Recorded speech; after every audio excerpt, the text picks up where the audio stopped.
होता है ताऊ। हाँ बेटा समझ में आ रहा है? हाँ सर। सर वो Cl नेगेटिव का कंसंट्रेशन टोटल है ना HCl का भी, और वो AgCl में जो Cl है उसमें। हाँ अब अरे मैंने यहाँ रिएक्शन की थी ना, जब आपने HCl का जो सॉल्यूशन है उसमें Cl नेगेटिव कंसंट्रेशन 0.1 है, मतलब ये सॉल्यूशन जो आप HCl डिसॉल्व कर रहे हो उसमें 0.1 है, और जो AgCl डिसॉल्व कर रहे हो उसमें Cl का कंसंट्रेशन S है। हाँ सर समझे। कोई दिक्कत? No sir. नहीं सर। अब देखो आप, अब आपको पता है कि सॉल्युबिलिटी है, इसकी जो वैल्यू होती है हमेशा माइनस पावर की -5 होती है, -6 होती है। देखो जब आपने इसको पानी में गर्म किया तो सॉल्युबिलिटी की वैल्यू आ रही थी 1.3 × 10, मतलब ये बहुत छोटी वैल्यू होती है। बात समझ में आ रही है नहीं आ रही? हाँ सर समझे। जब आपने इसको पानी में गर्म किया तो आपका आंसर ये आया था 1.3 × 10⁻⁵, या इसको आप लिख सकते हो 13 × 10⁻⁶, या ऐसे हाँ 0.0001। कितनी हाँ। छोटी वैल्यू, बहुत छोटी वैल्यू है। तो आप चाहो तो इसको ऐसे भी लिख सकते हो क्या, 0.1 में बहुत छोटी वैल्यू ऐड होगी तो इसकी सेहत पर कोई फर्क नहीं पड़ेगा, आंसर लगभग 0.1 ही आएगा क्या? हाँ समझ में आ रहा है नहीं आ रहा है? हाँ सर समझा। तो जब इतना समझ में आ गया तो अब हम लगा देते हैं अपना वही पुराना फॉर्मूला। तो आपको पता है KHP बराबर होता है इस वाली इक्वेशन में आपका AgCl ये है, ये ऐसे आयनाइज हुआ है, Ag पॉजिटिव और Cl नेगेटिव है, बराबर आपको पता है कि Ag पॉजिटिव का कंसंट्रेशन और Cl नेगेटिव का कंसंट्रेशन। हाँ और आपको पता है कि Ag प्लस का जो कंसंट्रेशन है वो S है क्या? ऐसे। तो KHP बराबर S और Cl नेगेटिव का 0.1 है क्या? हाँ तो हमें S निकालना है बेटा, तो ये KHP अपॉन 0.1 हो गया क्या?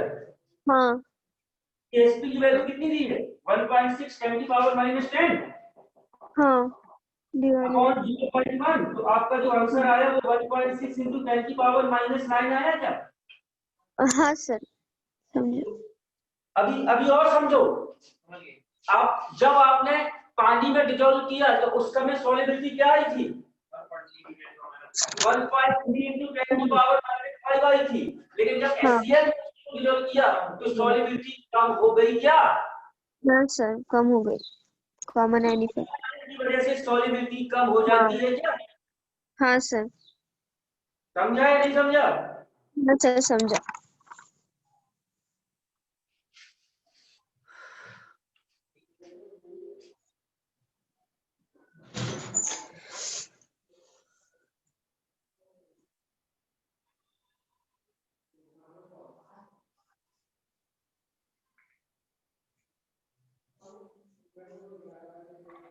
तो S = KHP अपॉन 0.1 इंटू क्या किया सर? 2 बार 0.1 लिखा आपने।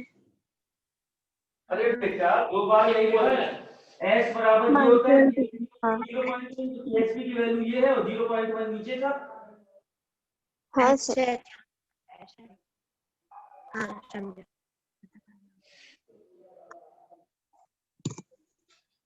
हो गया सर। बेटा सॉल्युबिलिटी खत्म हो चुका है, सॉल्युबिलिटी में जो जो टाइप की वैरायटीज हो सकती थी मैंने आपको करवा दी। अगला टॉपिक है आपका बफर सॉल्यूशन। क्या सर? लिख रहा हूं, पहले से ड्राफ्ट कर लूं।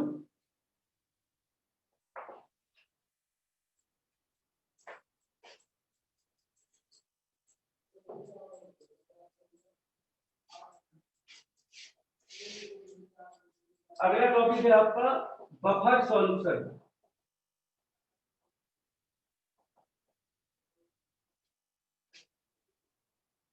बफर नाम सुना है बफर का? हाँ हाँ सुना है।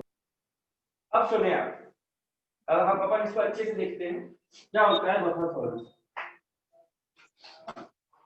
ये आपका कोई बेटा एसिड है, कोई भी एसिड ले लो और इसका पीएच है 3। अब आप इसमें बेस मिक्स करोगे तो जो बनने वाला सॉल्यूशन होगा उसका पीएच 3 से ज्यादा होगा क्या, क्योंकि बेस का पीएच तो ज्यादा। 7 से ज्यादा। हाँ हाँ हाँ सर।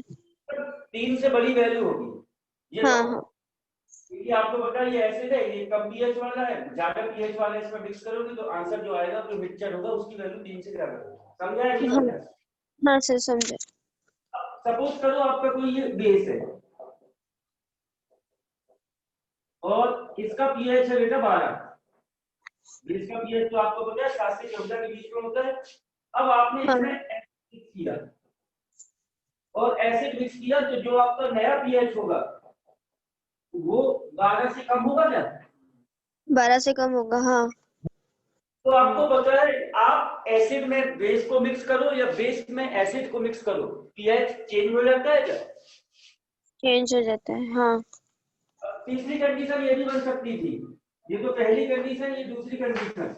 आपका कोई सब्सटेंस है, जैसे पानी ही ले लो, इसका पीएच इस समय 7 है, न्यूट्रल है ना? हाँ न्यूट्रल है।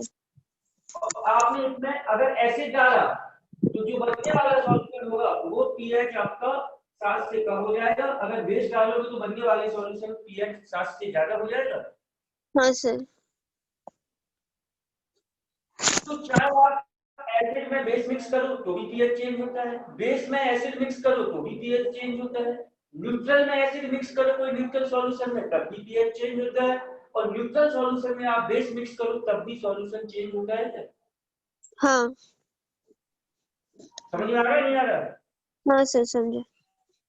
लेकिन लेकिन लेकिन कुछ ऐसे सॉल्यूशन होते हैं, कुछ ऐसे सॉल्यूशन होते हैं जिसमें थोड़ा बहुत एसिड या थोड़ा बहुत बेस मिक्स करने पर उनकी पीएच में कोई चेंज नहीं होता, ऐसे सॉल्यूशन बफर सॉल्यूशन कहलाते हैं। बात समझ में आई या नहीं है?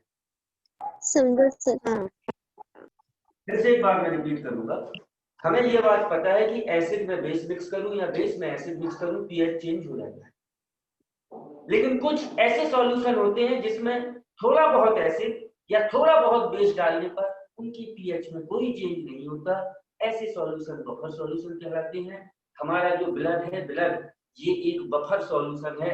हम खट्टी चीजें भी खाते हैं, एसिडिक चीजें भी खाते हैं, बेसिक चीजें भी खाते हैं, लेकिन जो हमारे ब्लड का पीएच है वो 7 पॉइंट कुछ होता है, 7 पॉइंट कुछ होता है, वो हमेशा ऐसा ही बना रहता है। हम खट्टी चीजें खाते हैं मतलब एसिडिक चीजें हो गई, बेसिक चीजें भी खाते हैं, लेकिन ब्लड की पीएच में कोई चेंज नहीं होता। अगर ब्लड के पीएच में चेंज होगा तो बॉडी फट जाएगी। बात समझ में आई है नहीं आई? ब्लड का पीएच बफर सॉल्यूशन है क्या? हाँ सर। हाँ सर। क्लियर हुआ नहीं हुआ? हाँ सर हाँ clear. Sir.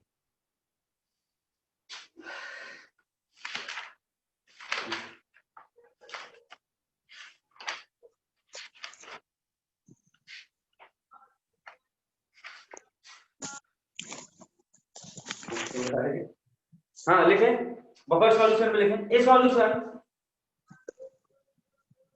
A solution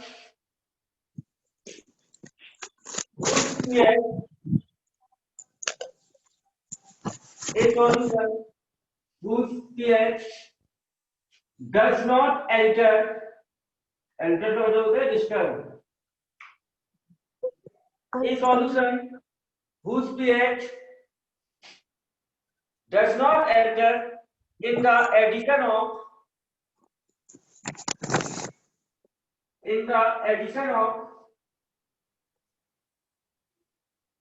a small amount of acid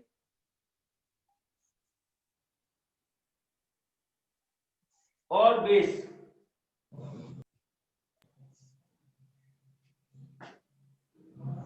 clear हुआ?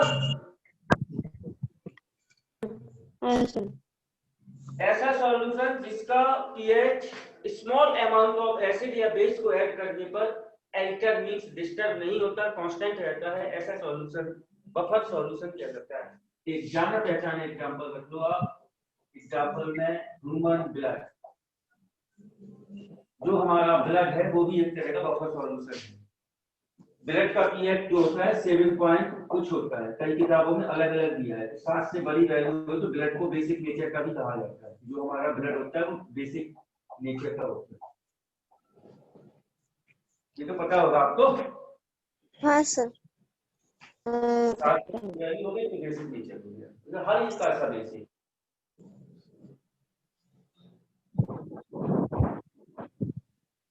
तो ब्लड में यदि हम थोड़ा बहुत एसिड या थोड़ा बहुत बेस का यूज करें तो उसके पीएच में डिस्टरबेंस नहीं होगी।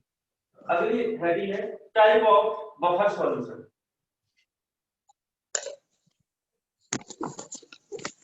टाइप ऑफ बफर सॉल्यूशन, जो बफर सॉल्यूशन है वो दो टाइप के हैं। पहला हो गया आपका सॉल्यूशन ऑफ सिंगल सब्सटेंस,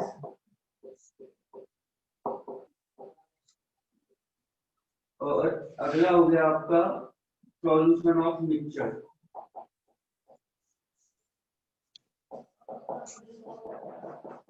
और इसमें आपके दो हैं, एसिडिक बफर और एक है आपका बेसिक बफर।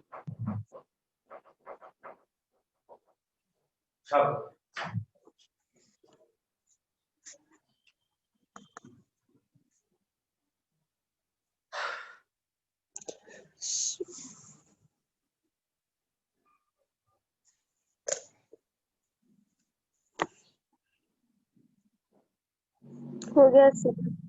हाँ, और देखें आप, जो सॉल्यूशन ऑफ सिंगल सब्सटेंस है, आपको मैंने पढ़ाया था वीक एसिड और वीक बेस। जब वीक एसिड की रिएक्शन वीक बेस के साथ करोगे तो आपको सॉल्ट मिलेगा क्या? सॉल्ट में, हाँ। और इसके लिए मैंने आपको बताया था KH बराबर KW अपॉन KAB, या H पॉजिटिव कंसंट्रेशन बराबर root AW AA upon KB। हाँ। तो याद रखना, वीक एसिड और वीक बेस का जो सॉल्ट होता है वो भी बफर सॉल्यूशन की तरह काम करता है। मतलब इस टाइप के सॉल्ट में थोड़ा बहुत एसिड या थोड़ा बहुत बेस डाल दो तो इसके पीएच में कोई डिस्टरबेंस नहीं होता। बात समझ में आई या नहीं है? हाँ सर।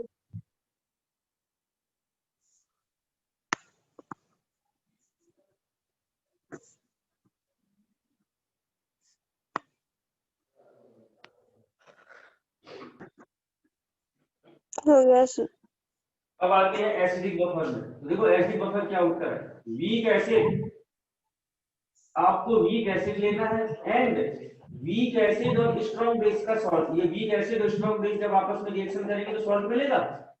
सॉल्ट मिलेगा, हाँ। आपको वीक एसिड लेना है और वही वाला वीक एसिड और स्ट्रॉन्ग बेस का सॉल्ट लेना है। ऐसे बफर को जब आप इन दोनों का मिक्सचर बनेगा इसे आप एसिडिक बफर बोलते हो, क्योंकि इसमें एसिड आपने लिया है ना। हाँ। तो ये हो गया आपका एसिडिक बफर। अब इस वाले में देख लो आप, इसका नाम ही बेसिक बफर है, तो आपको वीक बेस लेना है प्लस वीक बेस और स्ट्रॉन्ग एसिड जब आप मिक्स करोगे तो एक सॉल्ट मिलेगा क्या? हाँ। तो ये वाला आपको सॉल्ट लेना है और ये वाला वीक बेस लेना है और इसका जो मिक्सचर होगा उसे आप बेसिक बफर बोलोगे। हाँ।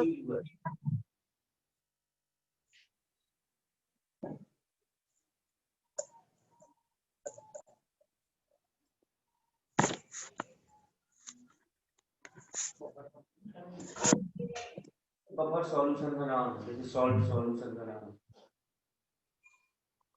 हो गया। हो गया सर। अब इस वाले पोर्शन को मुझे बताने की जरूरत नहीं है, मैं सॉल्ट में बता चुका हूँ। इसका पीएच का फॉर्मूला ये सब मैं बता चुका हूँ ना। हाँ। अब अगली हेडिंग आप लिखें एसिडिक बफर। तो मैं इसको डिस्कस कर देता, इसको डिस्कस कर देता, ये सब मैं आपको सॉल्ट में बता दूंगा। तो अगली हेडिंग है आपकी एसिडिक बफर। अब इसको हम क्लियर देखना सबसे।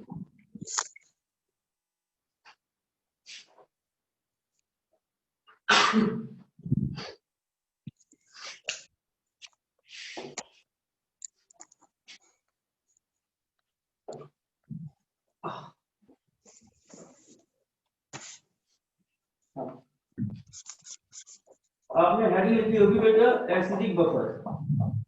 आपको पता है ये बनता कैसे है, वीक एसिड और उसी के वीक एसिड स्टॉक बेस का सॉल्ट। हाँ सर। मतलब ये वाला पोर्शन और ये वाला पोर्शन आपस में मिक्स होगा। तो आपको मैंने बताया है, आपको केवल दो एग्जांपल याद रखनी है। ये ऑर्गेनिक एसिड भी वीक एसिड है और ये साइनाइड वाला भी वीक एसिड। बस दो एग्जांपल याद रखो, वीक एसिड पर यही से क्वेश्चन आता है। अगर CN के साथ हाइड्रोजन लगा, ये भी तो ऑर्गेनिक केमिस्ट्री में था ना, तो मैंने कहा था जितने भी ऑर्गेनिक एसिड है वो वीक एसिड होते हैं। हाँ और मैंने वीक बेस में आपको एक एग्जांपल बताया था NH4OH, मैंने कहा ये वीक है, याद है? हाँ सर बताइए। अब आप देखो, मैं एक वीक एसिड लिए लेगा CH3COOH, ये वीक एसिड है क्या? हाँ और अब मैं क्या करता, प्लस वही वाला वीक एसिड, अब यहाँ मुझे सॉल्ट बनाना है तो CH3COOH और स्ट्रॉन्ग बेस लेना है, तो मैंने स्ट्रॉन्ग बेस ले लिया NaOH। सही है? देखो हाँ वीक एसिड और ये क्या है, वीक एसिड और ये स्ट्रॉन्ग बेस है क्या? हाँ स्ट्रॉन्ग बेस है। आपको पता है जब एसिड बेस की रिएक्शन हो तो पानी बाहर निकल जाता है। हाँ तो जब आपको ये तो था ही आपके पास CH3COOH, ये हो गया वीक एसिड, प्लस CH3COONE, ये सॉल्ट मिला क्या आपको? हाँ सर। COONE और पानी बाहर निकल गया। हाँ तो आपका ये वीक एसिड है और ये सॉल्ट किसका है? वीक एसिड स्ट्रॉन्ग बेस का सॉल्ट है क्या? वीक एसिड स्ट्रॉन्ग, हाँ तो ये वाला वीक एसिड और वीक एसिड स्ट्रॉन्ग बेस की सॉल्ट, इसी के मिक्सचर को आप एसिडिक बफर बोलते हैं। हाँ समझ में आया नहीं है? हाँ सर समझो। नोट। नवीन लेसन चालू करना। आपने एसिडिक बफर वैल्यू लिखी थी, एसिडिक बफर ऐसे बनता है कि मैंने आपको एग्जांपल,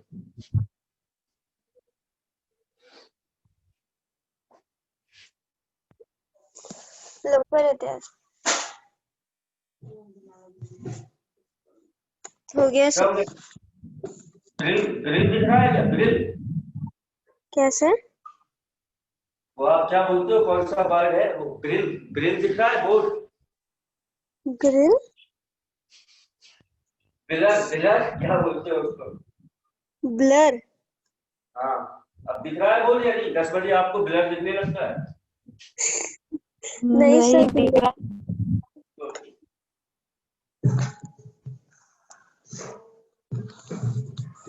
ठीक है, आपको एसिडिक बफर आपको पता है वीक एसिड, तो वही वाला वीक एसिड स्ट्रॉन्ग बेस का डिसॉल्व बनता है, इन दोनों का मिक्सचर आपको आप एसिडिक बफर बोलते हो। अब इसका पीएच कैसे देखते हैं वो भी देखिए।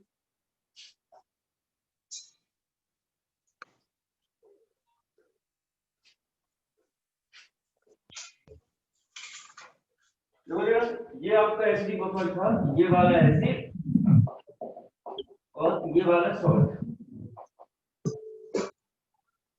ये आपका एसिड है वीक एसिड और ये आपका सॉल्ट है। ये बना कैसे है? वीक एसिड स्ट्रॉन्ग बेस से, इन दोनों का मिक्सचर आपका एसिडिक बफर है। कोई दिक्कत?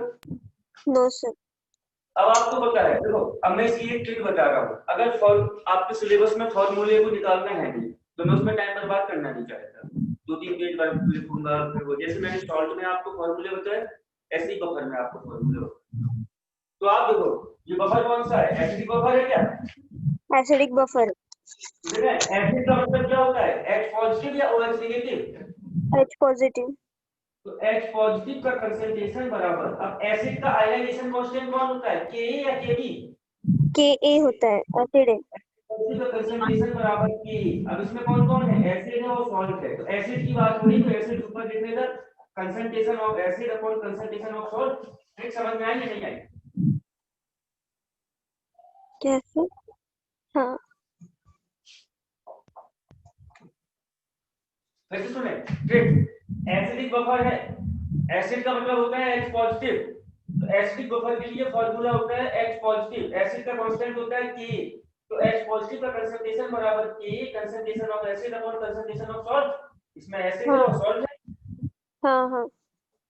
अब देखो इस यहाँ से वो कुछ भी कर सकता है, अब यहाँ पे अगर वो आपके लॉग लगाए तो मैं क्या करूँ उसमें? अब देखो अगर इसी फार्मूले को वो बढ़वा सकता है, log H पॉजिटिव बराबर log Ka concentration of acid upon concentration of salt। हाँ अरे बेटा यहाँ log से log कैंसिल। हाँ सर। तो आप यहाँ से इसको ऐसे भी लिख सकते हो, log H पॉजिटिव का कंसंट्रेशन बराबर ये log A into B बन जाएगा। हाँ log A plus B। या फिर आप इसको बनाओ ना, ये ए हो गया और ये बी हो गया। हाँ तो log A plus log b, log B, वो log a minus b। और ये log ए अपॉन बी हो गया, तो यहाँ से log ए माइनस log बी, हाँ sir. log A plus log acid का कंसंट्रेशन माइनस log सॉल्ट का कंसंट्रेशन।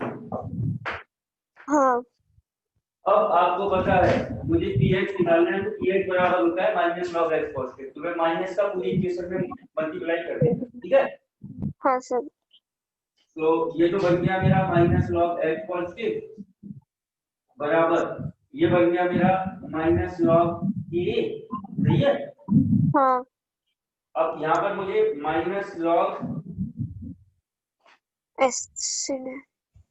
चलो ठीक है, माइनस log एसिड हाँ और ये plus plus minus. log salt.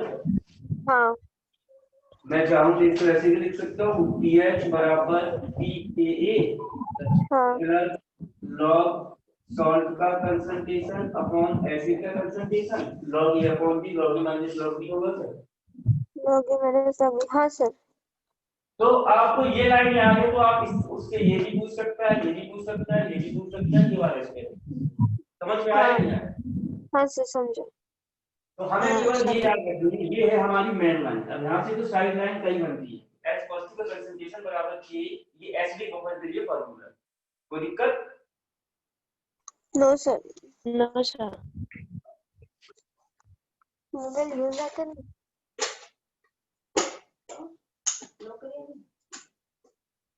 हाँ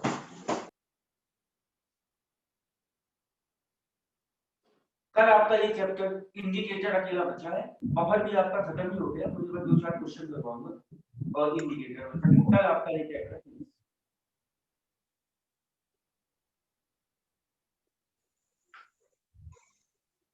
नोट कर लिया। हाँ सर। अगली हेडिंग में बेसिक बफर। Basic buffer.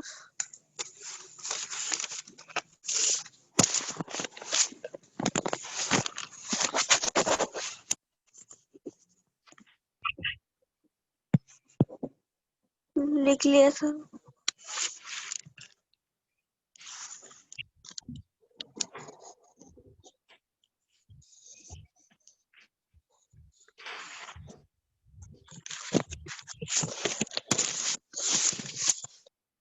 हाँ ठीक है, जो आपका ये बेसिक बफर है, ये बेटा बनता कैसे है? ये ऐसे बनता है क्या, weak acid plus weak acid strong base का जो आपस में सॉल्ट बनता है, इसके मिक्सचर से, सॉरी वीक बेस सर। हाँ वीक बेस और वीक बेस स्ट्रॉन्ग एसिड का जो सॉल्ट होता है, इसके मिक्सचर से। हाँ आपको पता है मैंने वीक बेस में आपको एक ही एग्जांपल बताया है, NH4OH हाँ प्लस ये आपका NH4OH, ये तो हो गया वीक बेस, और स्ट्रॉन्ग एसिड HCl होता है क्या? हाँ देखो वीक बेस और वही वाला वीक बेस और स्ट्रॉन्ग एसिड है क्या? हाँ आपको पता है जब एसिड और बेस की रिएक्शन में तो पानी बाहर निकल जाता है, हाँ तो आपको मिलेगा क्या, NH4OH ये वीक बेस है प्लस NH4Cl ये सॉल्ट है वीक बेस और स्ट्रॉन्ग एसिड का। हाँ अरे बेटा पानी बाहर निकल गया तो हाँ सर। NH4Cl समझ गए हाँ हो सर। क्या? तो आपको पता है ये वीक बेस है और ये सॉल्ट है वीक बेस स्ट्रॉन्ग एसिड का, मतलब ये बेसिक बफर है क्या? हाँ सर। अगर आप इन दोनों को मिक्स करोगे तो ये बेसिक बफर बन जाएगा, और ऐसे सॉल्यूशन में थोड़ा बहुत एसिड थोड़ा बहुत बेस डालोगे तो पीएच में कोई चेंज नहीं होता। हो गया सर। Very good.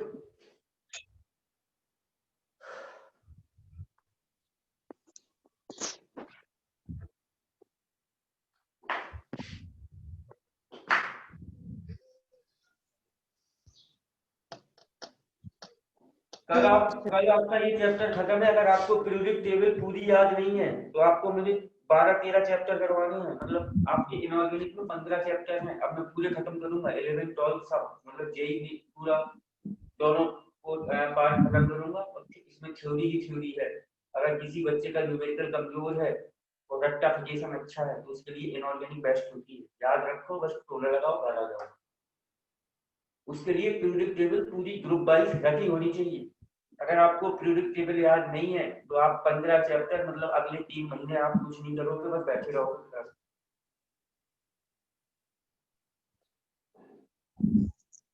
तो कल से मैं, कल नहीं परसों से सॉरी, इनऑर्गेनिक शुरू कर रहा हूँ। और इनऑर्गेनिक के 15 चैप्टर है, सारे 15 चैप्टर ही खत्म करूंगा। उसके बाद किसी दूसरे पोर्शन को टच मारूंगा, मतलब पूरी इनऑर्गेनिक खत्म करके। नंबर क्या, नाम नाम याद है आपको? ऐसी ट्रिक बताऊंगा कि एटॉमिक नंबर, एटॉमिक मास अपने आप याद हो जाएंगे। और नाम याद रखो आप बस। अरे कुछ नहीं होता, देख मुझे समझो। आपको पता है hydrogen, lithium, sodium, potassium, uranium, helium, francium, ये एक ही ग्रुप के हैं। ट्रिक क्या है? 2 8 18 18 32। तो इसका होता है 1 1 में 2 जोड़ो कितना हो गया? 3 में 8 जोड़ो कितना हो गया? 11 में 8 जोड़ो कितना हो गया? 19 19 में 18 जोड़ो कितना हो गया? 37 37 में 18 जोड़ो कितना हो गया? 55 55 में 32 जोड़ो कितना हो गया? 21 हो गया। सब एटॉमिक नंबर है, ये सबके एटॉमिक नंबर है। इसका एक है, 3 है, जा रहा है, लेकिन वो एक पता नहीं होता। अब इसका तो पता रखना ही पड़ेगा। तो घर बैठो, ये कुछ पता नहीं है लालू प्रसाद। तो मैं आपको यही बता रहा था कि आप ग्रुप वाइज याद रखना, तो फिर आपको 4 महीने की क्लास समझ में नहीं आएगी। 3 वैसे लगते हैं, 3 महीने ऑनलाइन क्लास के, 1 महीना एक्स्ट्रा मान के चलो। कभी नेटवर्क आता है, कभी जाता है, तो 4 महीने लगेंगे। 4 महीने में आपकी पूरी नौकरी। हाँ ठीक है। आप बेसिक बफर पढ़ रहे थे, तो बेसिक बफर में क्या होता है? बेस होता है और सॉल्ट होता है। अब ट्रिक सुनो भाई। बेस का मतलब क्या होता है? H पॉजिटिव या OH negative? OH negative. Very good. OH negative का कंसंट्रेशन बराबर बेस का कांस्टेंट क्या होता है? Ka या Kb? Kb होता है। OH नेगेटिव का कंसंट्रेशन बराबर Kb। जब बेस बेसिक बफर है, तो बेस का कंसंट्रेशन ऊपर रहेगा अपॉन सॉल्ट का कंसंट्रेशन। समझा या नहीं समझा? समझा सर। अब यहाँ से आप यहाँ से OH नेगेटिव का कंसंट्रेशन पता है, तो आप यहाँ से POH निकाल लोगे। POH बराबर होता है -log OH नेगेटिव का कंसंट्रेशन। और आपको अगर POH पता है, तो यहाँ से pH भी पता चल जाएगा। 14 से माइनस कर दोगे। याद है सब? हाँ सर।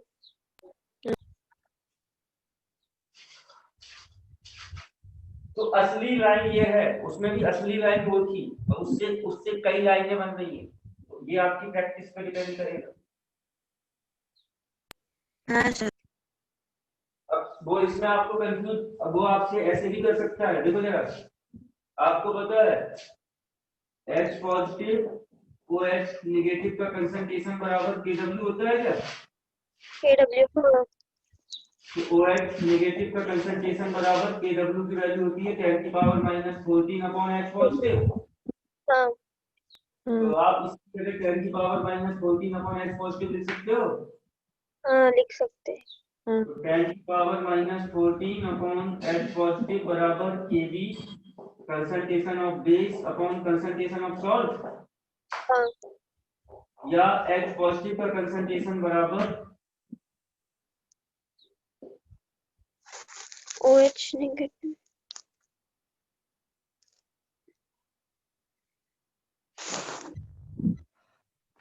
(10⁻⁴ Kb और concentration of salt upon concentration of base. किसका? अपॉन Kb ना? हाँ बेटा, अपॉन Kb। अब से हाँ आपसे। सही है। अच्छा।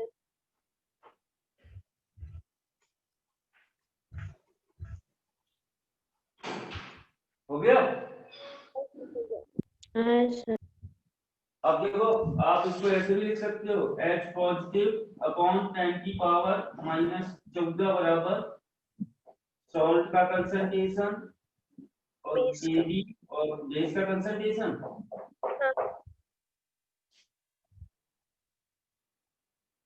सही है।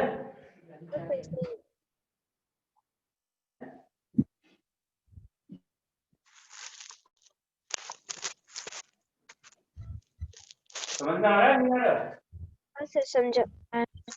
आगे देखो आप साथ में लिखते जाओ। अब मैं यहाँ से लॉग लिए लेगा तो लॉग H पॉजिटिव का कंसंट्रेशन अपॉन 10 की पावर -14 बराबर लॉग सॉल्ट का कंसंट्रेशन अपॉन Kb और बेस का कंसंट्रेशन। तो ये लॉग ए माइनस लॉग बी बन गया। तो log H positive minus log 10 की पावर -14 और ये log A अपॉन B हो गया। तो log सॉल्ट का concentration minus log Kb into base का कंसंट्रेशन। सर वो ऊपर का दिख रहा है।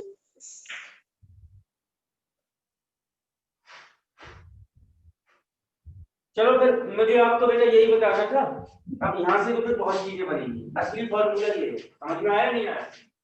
हाँ सर। और यहाँ से तो मैं बताऊं तो 50 रास्ते बनाऊं 50 चीजें बनाऊं। छोड़ो ऐसे तो मैं इतना भी बड़ा करता चला। तो देखा कल आप प्यूरिक टेबल पे बिल्कुल फोकस करते रहे, मतलब कल परसों से, और बिल्कुल नया रजिस्टर आप एक लेके रखें। इनऑर्गेनिक में आपको लगभग 500-600 पेज आपको याद रखने, मतलब याद रखने वाले पोर्शन है आपका। लगभग पूरी इनऑर्गेनिक 500-600 पेज की होती है। इसमें एक चैप्टर केमिकल बॉन्डिंग है, वो अकेला ही 250-300 पेज का है। तो और ये इंफॉर्मेशन बेस्ड टॉपिक मतलब पूरा है। 15 चैप्टर है इनऑर्गेनिक के। तो मैं परसों से शुरू करूंगा 11 और पूरा खत्म कर दूंगा इसके 15 चैप्टर। उसके लिए पीरियोडिक टेबल में पीरियोडिक टेबल आपको अच्छे से बिल्कुल ऐसे काउंटिंग से ऐसे सांस ली आपने देखो ऐसे, और सांस छोड़ी तो पीरियोडिक टेबल के 118 एलिमेंट रिवाइज हो जानी चाहिए। ऐसी रटी होनी चाहिए। सर ऐसे कॉलम रो वाइज याद ना, ऐसे रो वाइज याद। Group wise. ठीक है भाई बेटा, कल मिलते हैं अपन सेम टाइम सेम क्लास। हाँ sir, thank you sir. Bye.